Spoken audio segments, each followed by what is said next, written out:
The Colombianos, the disaffected youth embracing their culture and music, awards eligible. If you believe democracy requires a free press, your station is WNYC, 93.9 FM and AM 820, NPR News and the New York Conversation.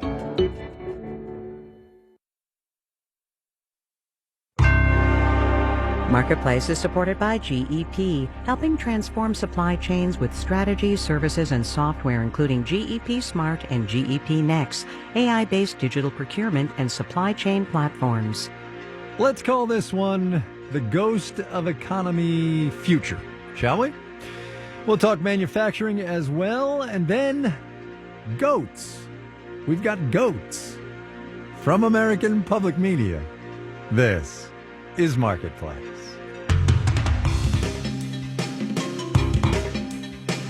Marketplace is supported by Parametric. Parametric helps financial advisors create custom portfolios with tax efficiencies to make passive investing personal. More at customtothecore.com. And by Constant Contact, with email marketing, websites, online stores, and other resources. Committed to helping small businesses and nonprofits stay connected and do more business online. More at ConstantContact.com. And by the Financial Times, whose journalists are asking whether vaccines will be a booster shot for the U.S. economy. To read more, it's ft.com/new agenda. In Los Angeles, I'm Kai Rizdal. It is Tuesday today, the second day of February. Good as always to have you along, everybody. We know what this economy is like right now, right? Shaky in many parts, uneven in who's recovering and who's not, uncertain for both people and businesses. So the forecast we got yesterday from the Congressional Budget Office, its guesses for this year were promising. Even without more federal relief, we're on track for the economy to be roughly back where it was in the before times by the middle of this year. Thank you, vaccines. The labor market is going to take longer, but let's examine that baseline concept for a second here. The idea of getting back to the pre-pandemic economy. Because as Marketplace's Kimberly Adams reports, even if the numbers do get back to where they used to be, the economy is probably going to look real different. Even though gross domestic product can kind of be a shorthand for how an economy is doing, GDP growth does not translate into equal growth of earnings and employment. Ariane Hegevish is with the Institute for Women's Policy Research. She says the before times were kind of a perfect example of this. Unemployment was low, but often significantly higher for some groups, like Black and Latinx workers. Also, a lot of women worked in jobs where you, even with full-time year-round working, you could not feed yourself. You still needed to have SNAP benefits, particularly if you had kids. Then came the pandemic, where the economic fallout was far worse for women and people of color, particularly in the service sector. Emily Nix teaches labor economics at the USC Marshall School of Business and says all this will shape what the recovery looks like. If you come from a wealthier background, you bounce back a lot faster than if you come from a poor background. And so another concern we might have is that this pandemic is going to increase income inequality. The same logic applies for small businesses. I think we need to define what is normal. Cherise Conanan-Johnson is a managing partner at the advisory firm Next Street. How are we going to make sure that the communities and small businesses that have been systemically left back pre-pandemic are getting the systemic changes I think that we need to make sure that they're successful? She says for those communities, returning to pre-pandemic economic conditions might not be enough for an actual economic recovery. In Washington, I'm Kimberly Adams for Marketplace. A brief personnel note before we go on. Jeff Bezos has kicked himself upstairs. Amazon announced this afternoon that its founder is going to step down as CEO this summer to become executive chairman, so not totally giving up power.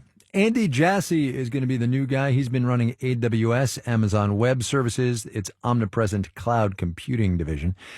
Amazon shares hiccuped a little bit after hours, still something like $3,300 a piece, though.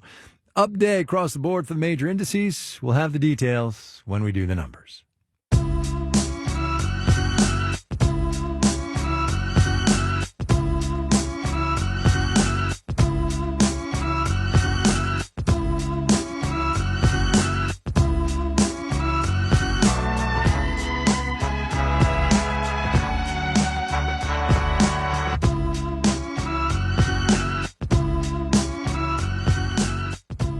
Senate Republicans and the White House continue their politicking about another round of help for this economy. The politics is covered extensively elsewhere on your public radio dial. We are going to talk about the relief money actually reaching people and businesses. The Small Business Administration gave us an update this week on how the latest round of the Paycheck Protection Program is going so far. Marketplace's Justin Ho has been on that story for us. In the weeks leading up to this latest round of PPP loans, Dan Eaton at LaSalle State Bank in Illinois says he and his colleagues sent emails and letters to business customers telling them to get ready. But I would say the response has been a little slower than we anticipated. Eaton says there could be a few reasons for that. For one, there are more restrictions on this round. Businesses have to show that revenue dropped 25% or more. And despite the bank's best efforts, I think we sometimes fear that customers or just any business in our community might overlook a program like the second draw PPP. the fact that 3/4 of the available money is untouched is a sign that future aid packages should include different forms of relief, says DDA Tren with the advocacy group Main Street Alliance. Something that we've been advocating from the get-go was a more flexible grants program. Grants would be less likely to restrict how business owners spend the money. Naomi Pomeroy runs a meal box company called Right Cooperative in Portland, Oregon. She says it's hard for business owners to meet PPP spending requirements. It's fuzzy math when you think about telling somebody that they have to have 60% of their money spent on payroll when they can only have 25% occupancy. And one proposal in Congress would establish a dedicated grant program for restaurants. Pomeroy says that would make a huge difference.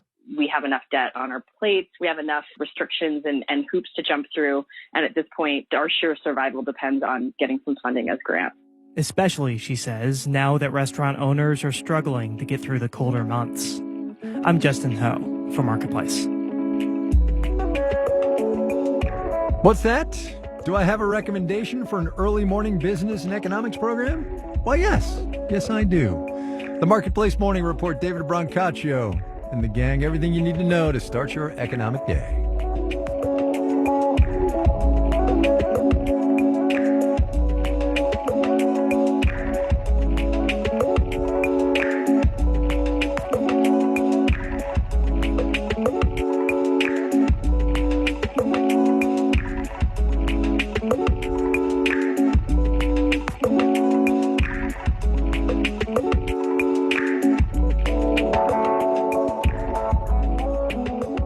China manufactures more stuff than any other country in the world, about 28% of total global factory output. The United States, in the second slot, less than half of China's production.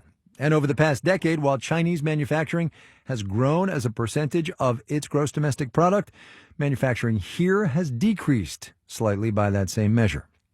That's been a tad anxiety-provoking in this country, and to some degree was part of the Trump administration's trade war that President Biden is now going to have to deal with, by the way. So we asked Marketplace's Jennifer Pack and Sabri Benishore what that relationship might look like on the ground. So there's this app called Wish. It's basically a direct line between shoppers in the U.S. and manufacturers in China. Americans order a lot from Chinese vendors. Take Elizabeth Taylor, who runs a cleaning business in Alta, Iowa. She's used Wish to order a projector, a solar panel. I got little space earrings. They're like two little spaceman. The main reason she keeps coming back? Affordability. I mean, they've got pretty good prices.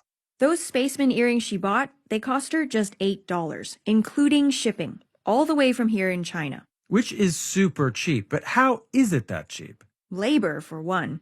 We visited the Wish vendor Taylor bought her earrings from in Shanghai called Vasi. Warehouse manager Zhou Huilian and other staff are wearing their winter coats. There's no indoor heating. Still, she says the job is pretty good. There's no overtime required. When I used to work in factories in southern China, I worked 12 to 14 hours a day. 14-hour days? Yeah, Mondays to Saturdays. A 6-day work week is pretty common in most industries in China. No unions. None that are effective. And also, Zhou Huilian doesn't always mind overtime. It means a chance to earn more, which is the only reason she left the fields of central Hunan for Shanghai.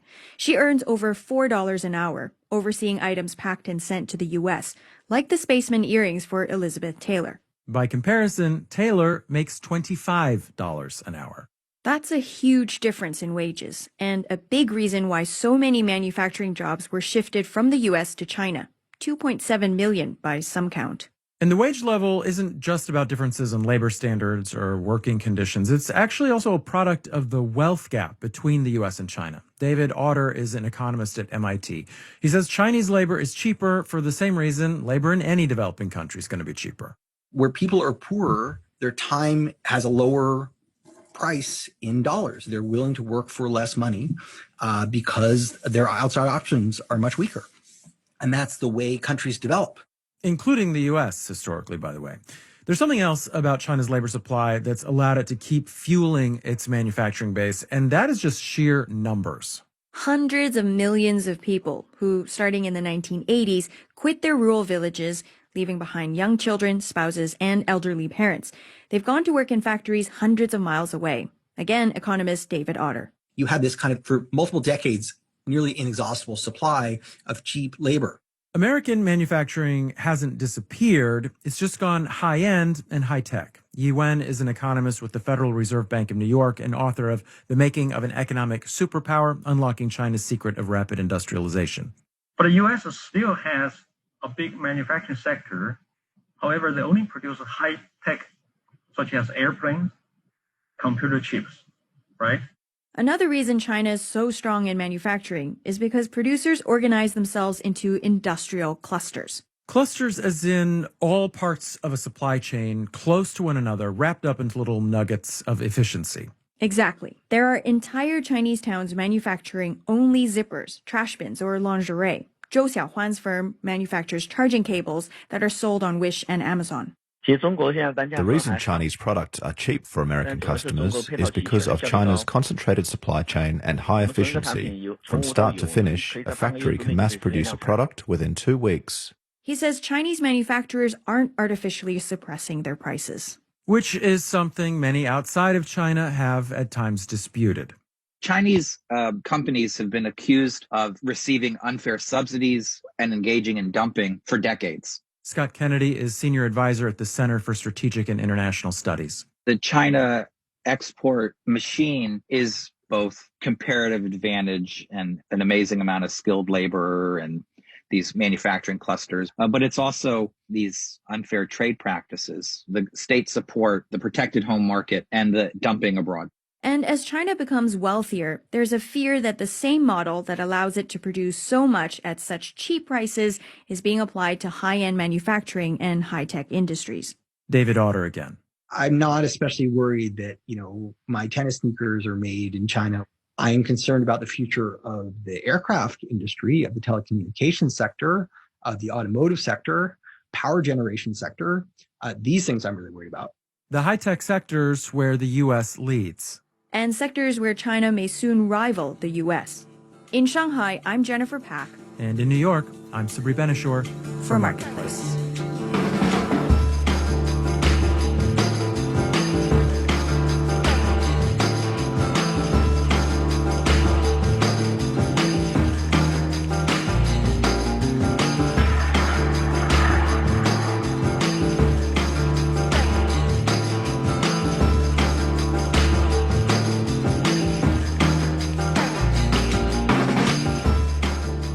Coming up.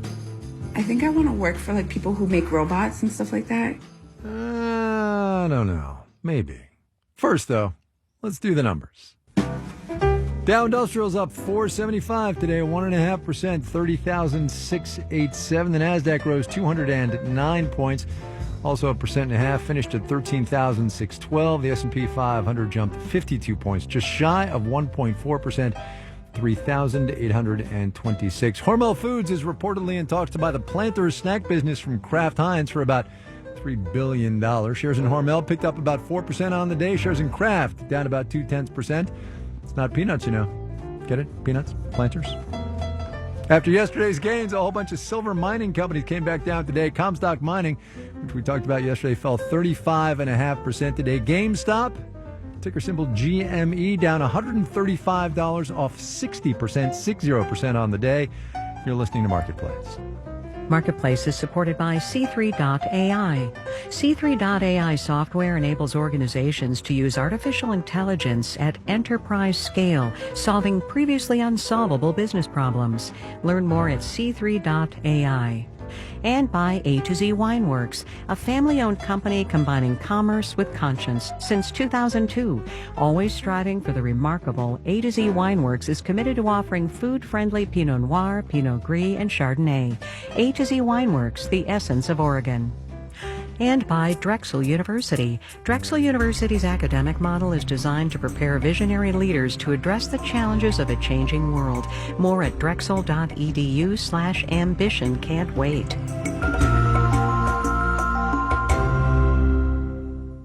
Support for WNYC comes from Optimum Business Your Way, offering 300 megabits per second secure internet for 1 year when bundled with voice and customizable services with smart Wi-Fi, mobile, and tech support. More at optimum.com/business. The first 100 days of a new presidency are a time for America to reset our national agenda. This is Brian Lehrer. Join me, my guests, and listeners from around the country for live national call-in shows Thursday evenings for the first 100 days. How will we all get vaccinated, create jobs, fight racism, and restore our democracy? America, are we ready for the first 100 days? Thursday night at 8 on WNYC. You're listening to Marketplace on WNYC. In the 7 o'clock hour of All Things Considered, 2 FBI agents were killed and at least 3 others wounded in South Florida while serving an arrest warrant for a man suspected of child pornography possession. We'll have that and more at 7. Stay tuned. This is Marketplace. I'm Kai Ryssdal. Warner Music reported quarterly profits this week. They did fine, made some money. But as Marketplace's Jasmine Garsd reports, the interesting thing is the changes that are happening in how money is made in music right now. Warner Music Group reported that streaming revenue was up 17.5% in the last quarter. Streaming services like Spotify and iTunes are still major, but the jump was also due to the social media platform TikTok, which features short videos, often with music. Professor George Howard teaches business at Berklee College of Music. He says this in part reflects how the pandemic has changed the way we listen. People aren't commuting as much, so they're not listening to music in the car. People aren't drowning out their coworkers in cubicles with music. What a lot of people are doing is spending time on social media. Warner Brothers recently signed a licensing deal with TikTok. The app has become a way for old hits to be revived and new hits to make it big.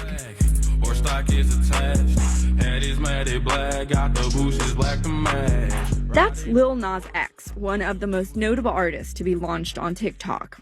Yesterday's earnings report also highlighted how during the pandemic, gaming platforms have been hosting live performances. Peter Volley is a music analyst at eMarketer. There were really no live concerts in 2020. There likely won't be a lot of live music this year either. So a lot of that is shifting online. Just last month, Warner invested a reported 8 figures in Roblox, a gaming platform geared towards kids with 150 million monthly users. So while the music industry is notoriously slow to change, it's clear the pandemic is already causing massive shifts. I'm Jasmine Garsd for Marketplace.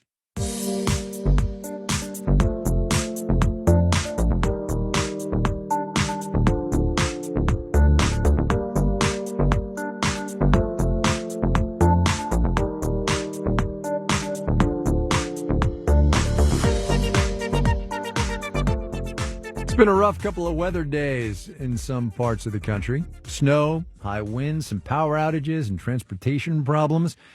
No winter storms out here in California, but Mother Nature is still throwing a wrench into the works of some businesses. Here is today's installment of our series, My Economy. My name is Gloria Putnam. I'm in Valyermo, California, in the Angeles National Forest. I manage the North American business for a Chinese semiconductor company, and I also run a goat ranch. Angela's Crest Creamery is a small goat ranch where we are working on demonstrating a type of agriculture that doesn't need imported water. We're not a profitable food business, so our income traditionally comes from our Airbnb business for farm stays and also educational events that we host. Our business was already closed starting in March because of the pandemic. And then the Bobcat fire came through here on September 19th. We evacuated all of the goats and 2 pigs and a horse and 6 dogs. We set up kind of an evacuation camp at a ranch just 6 miles north of here, from which we could actually look back up at the mountain and watch the fire hitting the ranch. We already had the financial hit of not having our income from the business since March, and then now with the fire, we've also lost our free food source. So now we have to buy hay, alfalfa hay, that we bring in, and it costs about $4,000 a month to keep the goats fed.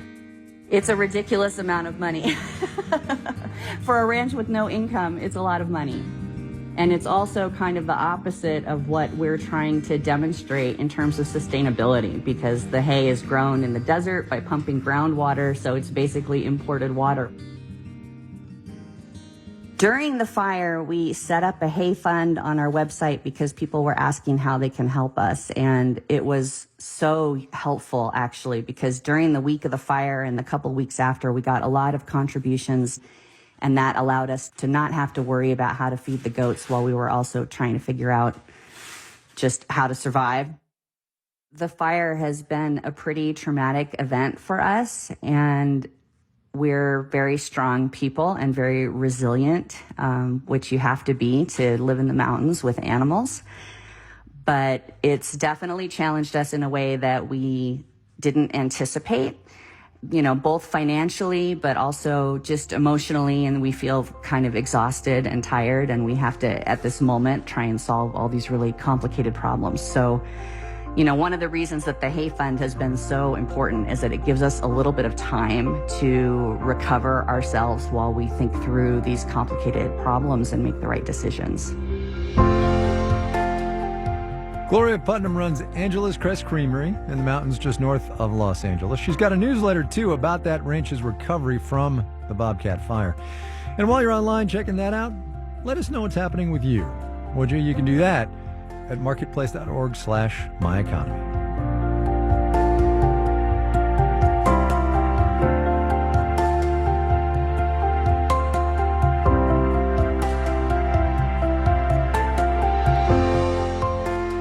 Higher education in this economy is not without its challenges. There's the pandemic, of course, most immediately.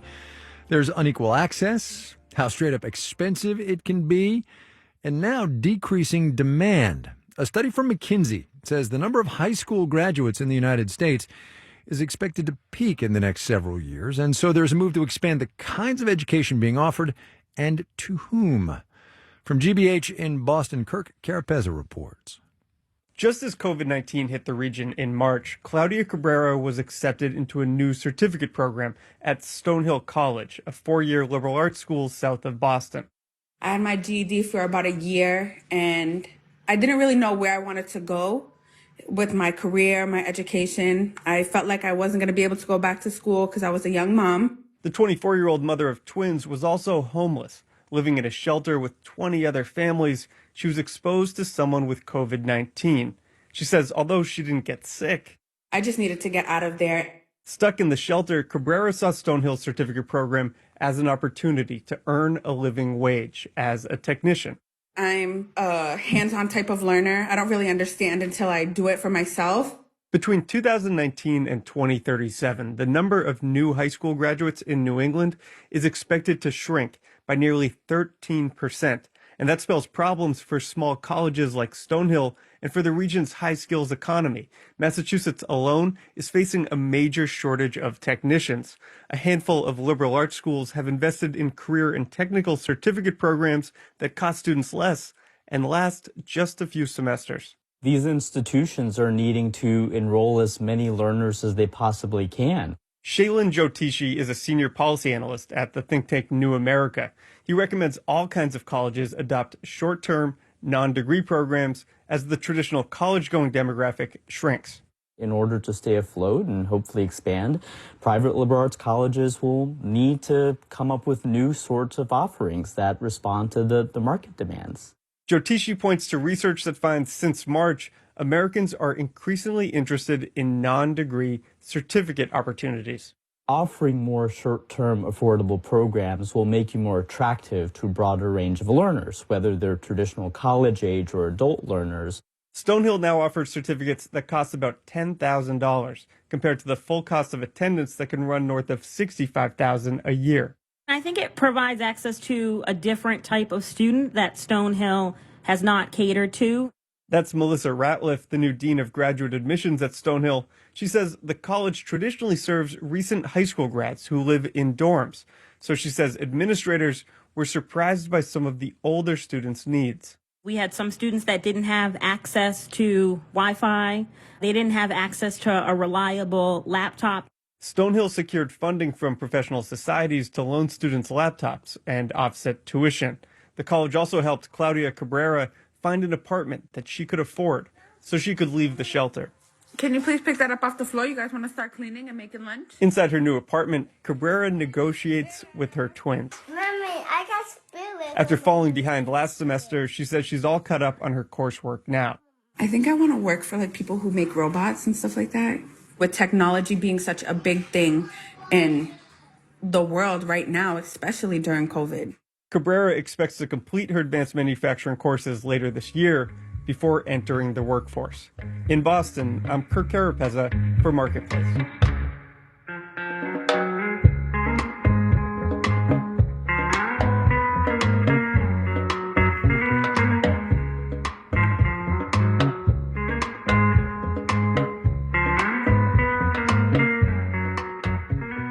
This final note on the way out today, we started with an item about a company that has as one of its missions to sell everything. We end with a company that has as its mission, it seems, to deliver everything. Uber announced today it's going to spend $1 billion, $1.1 billion to be precise, to buy Drizzly, the alcohol delivery service, 1Z, by the way. It is, according to the Wine and Spirits Wholesalers of America, the biggest deal yet in the online alcohol business, or, in a word, reading between the lines here, if I might, pandemic.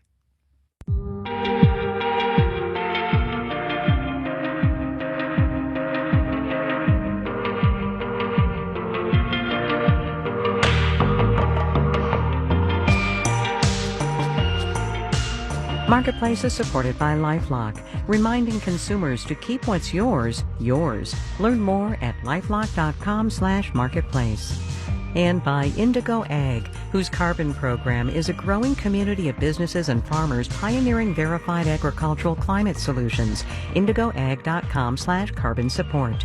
And by Avalara, simplifying sales tax compliance with cloud-based solutions. Avalara automatically integrates with more than 700 of the most widely used ERP and e-commerce solutions. Avalara, tax compliance done right. All right, we're out of here, but not without your Tuesday moment of economic context. One more quick thought on Amazon. You know, it's not an accident that Andy Jassy is moving from running AWS, the company's cloud business, to being in charge of the whole smash. You can make a case that whole retail dominance thing is kind of just a side hustle, right? Our digital and on-demand team includes Carrie Barber, Ben Heathcote, and Janet Wentz. Darren Yevez is our executive director of On Demand. I'm Kai Risdall. We will see you tomorrow, everybody.